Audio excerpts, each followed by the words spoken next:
Hello friends, Ashoka इसमें आपका स्वागत है। फ्रेंड्स, साइंस टेक 2018 का हम पीवाईक्यू एक नज़र में वीडियो देखने जा रहे हैं। इसमें साइंस टेक की विषय के बारे में हम थीम को देखेंगे कि थीम कैसे रिपीट होती है। थीम तो रिपीट खैर होती है। दूसरी बात यह कि करंट पे बहुत ज़्यादा इसका फोकस रहता है इस सब्जेक्ट का। जैसे एनवायरनमेंट हो गया, ठीक है, इकोनॉमी हो गया, ठीक है, और साइंस टेक हो गया। ये विषय ऐसे हैं जो बहुत ज़्यादा करंट बेस्ड होते हैं। ज्योग्राफी वगैरह होते हैं, ज्योग्राफी में से खैर बेसिक चीज़ें पूछ लेता है, लेकिन करंट पे जो चीज़ें रहती हैं उन पे बना करके उनसे बेसिक पूछ लेता है, मतलब जो करंट में चल रही होती चीज़ें। ठीक है, तो सीधे हम इधर उधर की बात ना करते हुए सीधे अपने काम के लिए चलते हैं। तो यहाँ पर देखिए, प्रीलिम्स का सिलेबस देखते हैं। तो प्रीलिम्स के सिलेबस में हमें बहुत ज़्यादा डिफाइन नहीं दिखाई दे, डिफाइन है ही नहीं। कुल मिला के सिर्फ समान ज्ञान लिख देने से, समान विज्ञान लिख देने से हम कैसे समझेंगे कि यूपीएससी क्या चीज़ पूछ सकता है।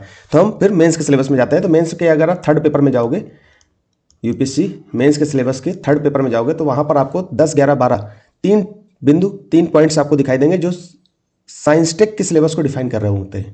ठीक है, इन्हीं को देखोगे तो यूपीएससी मेंस के सिलेबस से ही एक तरीके से प्रीलिम्स का सिलेबस बना रहा है, मतलब प्रीलिम्स के पीवाईक्यू या प्रीलिम्स के क्वेश्चंस पूछ रहा है। इसका मतलब वो आपसे अपेक्षा रखता है कि प्रीलिम्स और मेंस के सिलेबस में आपकी समझ दोनों की बेहतर होनी चाहिए। नहीं कि प्रीलिम्स के लिए आप अलग से पढ़ रहे हो, मेंस के लिए अलग से पढ़ रहे हो। उससे क्या होगा कि आप दिक्कत होगी आपको पढ़ने में। मेरे हिसाब से मेरा अनुभव जो है, मैं आपको बता दूं, आपको दिक्कत होगी। दिक्कत ये होगी कि आप प्रीलिम्स में बहुत सारी चीज़ें पढ़ोगे, मेंस का नहीं पढ़ोगे, विस्तार से नहीं पढ़ोगे, समझ विकसित नहीं करोगे, तो एक तो प्रीलिम्स का सिलेबस, प्रीलिम्स का क्वेश्चन ही नहीं सॉल्व होगा और मेंस में आप लिख भी नहीं पाओगे। इसलिए आपको बेसिक समझ ही बहुत जरूरी है। तो बेसिक समझ से आप अगर बेसिक समझ आप पूरी कर लोगे तो मेंस का भी क्वेश्चन कर लोगे और प्रीलिम्स को भी कर लोगे। एक फायदा प्रीलिम्स और मेंस की, मतलब एक साथ तैयारी करने में ये होता है कि प्रीलिम्स में जो आप फैक्ट वगैरह तैयार करते हो तो ऐसा नहीं कि वो व्यर्थ हो जाता है, वही तो आप मेंस में लिखते हो।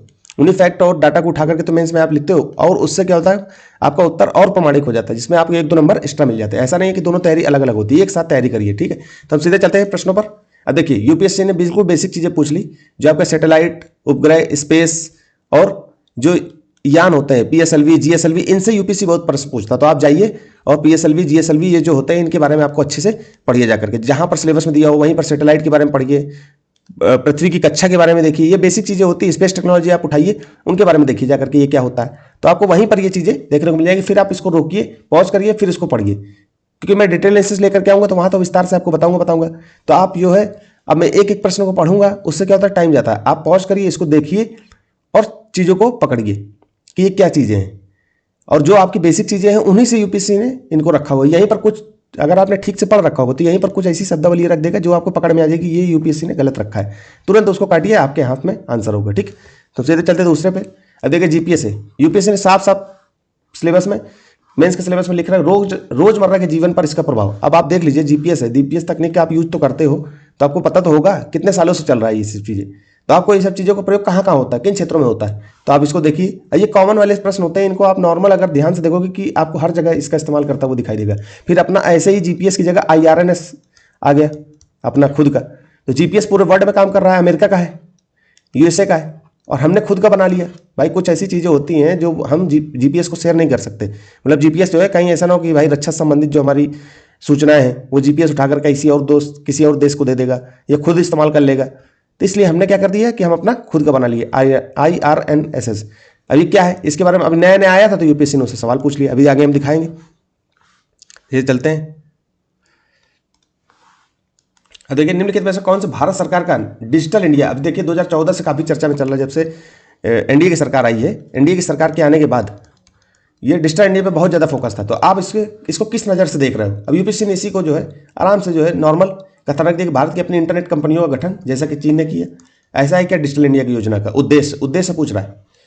फिर आप देखिए, एक नीतिगत ढांचे की स्थापना जिससे बड़े आंकड़े एकत्रित करने वाली समुद्र पारी बहुराष्ट्रीय कंपनियों को प्रोत्साहित किया जा सके कि वे हमारी राष्ट्रीय भौगोलिक सीमाओं के अंदर अपने बड़े डेटा केंद्रों की स्थापना करें, हमारे अनेक गांवों को इंटरनेट से जोड़ना तथा हमारे बहुत से विद्यालयों, सार्वजनिक स्थलों या प्रमुख पर्यटक केंद्रों में वाईफाई लाना। अब ये क्या आपको लग रहा है बेहतर, कौन सा लग रहा है, तो आपको खुद समझ में आ जाएगा कि ये चीज़ें कहाँ पर हैं। अब मैं कराने के लिए तो करा दूंगा, लेकिन डिटेल नेशन लेकर के आऊंगा तो वहाँ विस्तार से बताऊंगा, लेकिन आपको डिजिटल इंडिया के बारे में अच्छे से देखना है। अब क्या है कि इसका फायदा देखो कहाँ मिलेगा। आप डिजिटल इंडिया को अच्छे से पढ़ लोगे, गवर्नेंस का कोई आप मेंस का प्रश्न कर रहे हो, आपको गवर्नेंस संबंधित कोई प्रश्न आ गया तो आपको उसके अंदर ये, भले ही आप इसको पढ़ोगे तो इसका फायदा वहां मिलेगा, आप इस्तेमाल कर रहे हो उसको, उत्तर लेखन में आप इस्तेमाल कर सकते हो। ठीक है, और यूपीएससी ने अगर घुमा करके किसी कथन में नीचे रख दिया तो यूपीएससी ने मान लो कोई और दूसरा सवाल पूछा और नीचे कथन में डिजिटल इंडिया लिख दिया, तो आप कम से कम वहाँ पर तो एलिमिनेट करने में तो आपको फायदा मिलेगा। तो ये चीज़ें इसीलिए फायदा होती है, इसीलिए पीवाईक्यू देखा जाता है कि पीवाईक्यू को ऐसा नहीं है कि पीवाईक्यू हूबहू सेम रिपीट होगा तो आपको तभी फायदा मिलेगा। ठीक है, 3D प्रिंटिंग काफ़ी चर्चा में चल रहा था, पहले 2D आया फिर धीरे से 3D आया। 3D क्या था, काफ़ी चर्चा में चला था, यूपीएससी ने आप उससे प्रश्न पूछ लिया 2018 में। अब बिल्कुल एप्लीकेशन बेस्ड प्रश्न पूछा है, एप्लीकेशन बेस्ड प्रश्न पूछा है, तो इसका मतलब क्या है कि आपसे आप इच्छा रख रहा है कि आप चीज़ों को पढ़ करके अपने जीवन में अप्लाई कर पा रहे हो कि नहीं कर पा रहे हो। ठीक है, तो यूपीएससी ने वैसे पूछा कि ये मिष्ठान की चीज़ें बनाने में काम आएगा क्या, जैव इलेक्ट्रॉनिक के कण के रूप में होगा क्या, ऑटोमेटिक उद्योग में होगा क्या, पुनर्निर्माण सल कर में होगा क्या, डेटा। अब देखिए हिंदी में दत्त लिख दिया, आपको इंग्लिश देखना, जब आपको हो सकता है यहाँ पर न लिखे डेटा, यूपीएससी ने वैसे तो अब तो बहुत हेल्प करने लगा है, लेकिन कहीं पर न दिखे तो इसको तुरंत इंग्लिश वर्जन में देखो, इसी के बगल में यहीं पर डेटा लिख लो बस।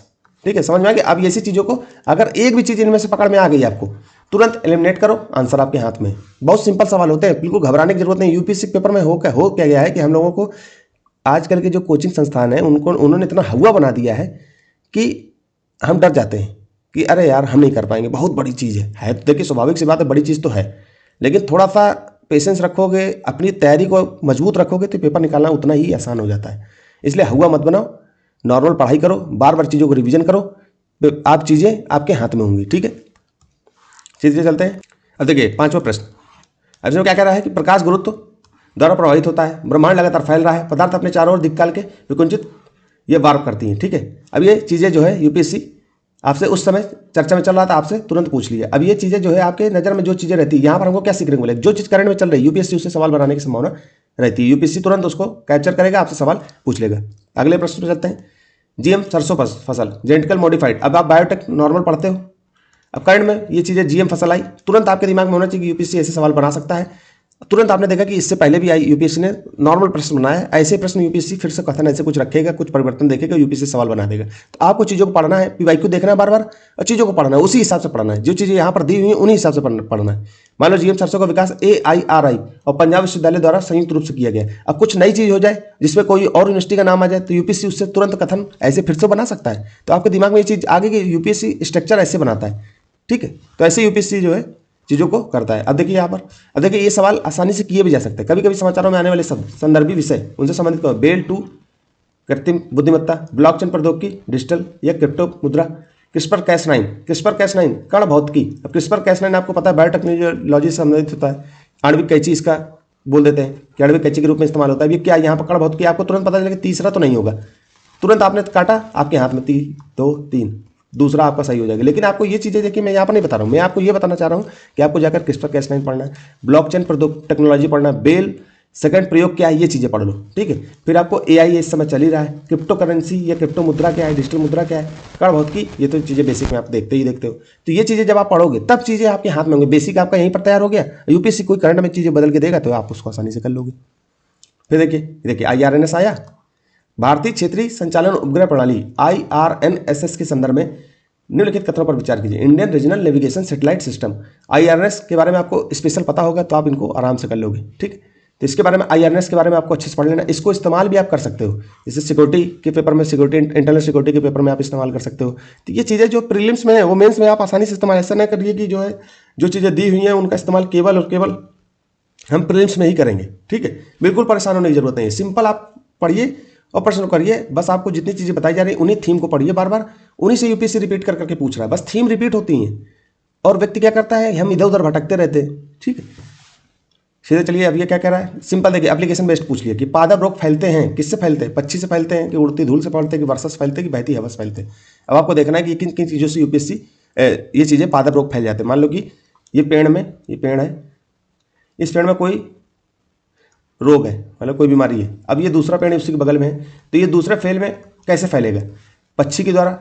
पक्षी यहाँ पर बैठा, यहाँ से उड़ करके यहाँ बैठ गया, क्या इसके द्वारा हो सकता है क्या, धूल जो यहाँ उड़ करके ले गई, ऐसा हो सकता है क्या, वर्षा पानी वगैरह बौछार के रूप में या किसी रूप में पानी यहाँ से वहाँ पहुँचा तो हो सकता है, बहती हवा, क्या है इनमें से क्या है, कुछ ऐसा होगा जो आप हटा सकते हो और क्वेश्चन तक पहुँच सकते हो। ठीक है, फिर हम देखिए इंटरनेट ऑफ थिंग्स से पूछ लिया प्रश्न कि सिंपल देखिए एप्लीकेशन बूस्ट की, जब सुबह आपके स्मार्टफोन का अलार्म बजता है तो आप उठ जाते हैं और अलार्म को बंद करने के लिए उससे थपकी देते हैं, मतलब कि अलार्म आपने बजा तो आपने उसको थपकी दी जिससे आपका गीजर स्वतः ही चल पड़ा। अब मतलब इंटरनेट ऑफ थिंग्स का फायदा क्या होगा कि आपने तुरंत जैसे अलार्म को बंद किया, जैसे अलार्म को बंद किया तो उसके पास मशीनों की ये एक तरीके से क्या होता है, इंटरनेट की दुनिया होती है। आपने उसको बंद किया तो वो समझ गया कि अब हमको इसके बाद वो क्या करेंगे। एआई का जमाना आ रहा है तो एआई में भी ऐसी चीजें हो सकती हैं, इसलिए यूपीएससी इससे संबंधित हो सकता है एआई से संबंधित प्रश्न पूछ ले। तो आपको ध्यान में रखना है। तुरंत गीजर चालू हो जाता है, फिर आप स्नानागार में लगातार स्मार्ट दर्पण दिन के मौसम को दर्शाता है और आपकी ऊपरी टंकी में पानी के स्तर का भी संकेत देता है। जब आप नाश्ता बनाने के लिए अपने रेफ्रिजरेटर मतलब फ्रिज से कुछ किराना सामान निकाल लेते हैं या इसमें भंडारित सामान में आई कमी को जान लेता है और ताजे किराना सामानों की पूर्ति के लिए क्रियादेश दे देता है, मतलब एक्शन कर देता है कि ऐसा करिए। जब आप घर के बाहर कदम रखते हैं और दरवाजे पर ताला लगाते हैं तब सभी बत्तियां, जैसे आप मान लो ऑफिस जा रहे हैं, आपने ताला लगाया तो इसका मतलब अंदर की सारी गतिविधियां बंद हो जाएंगी, मतलब कि जो लाइट वगैरह फालतू चल रही है वो बंद हो जाएगी। पंखे, गीजर, एसी मशीनें स्वतः बंद हो जाती हैं। इस आपके कार्यालय के रास्ते पर आपकी कार आगे आने वाले यातायात की भीड़ के बारे में आपको चेतावनी दे देती और वैकल्पिक रास्ते का सुझाव देती। यदि आपको किसी बैठक के लिए देर हो रही है तो यह उसके अनुसार आपके कार्यालय में संदेश भेज सकती है। अब ये देखिए, ये पूरी गाथा है, आप इतने में डर गए कि कितनी बड़ी चीज़ पूछ रहा है, लेकिन ये सिंपल एप्लीकेशन बेस्ड पूछ रहा है। अब आपको इनमें से कुछ पता होगा तो आप तुरंत उसको पकड़ लोगे कि इंटरनेट थिंग्स आपका ही ये क्वेश्चन है। तो आपको जाकर के इंटरनेट ऑफ थिंग्स पढ़ना है, ध्यान से पढ़िए एप्लीकेशन यूपीएससी, फिर इसी को एआई में इंप्लीमेंट करने की कोशिश करिए कि कैसे एआई से क्या हो सकता है, इंटरनेट ऑफ थिंग्स क्या अंतर है। ठीक है, ऐसे सवाल करोगे तो आसानी से आपके हाथ में होंगे और बहुत आसानी से आप इसको कर सकते हो। तो यहीं तक रखते हैं दोस्तों, धन्यवाद।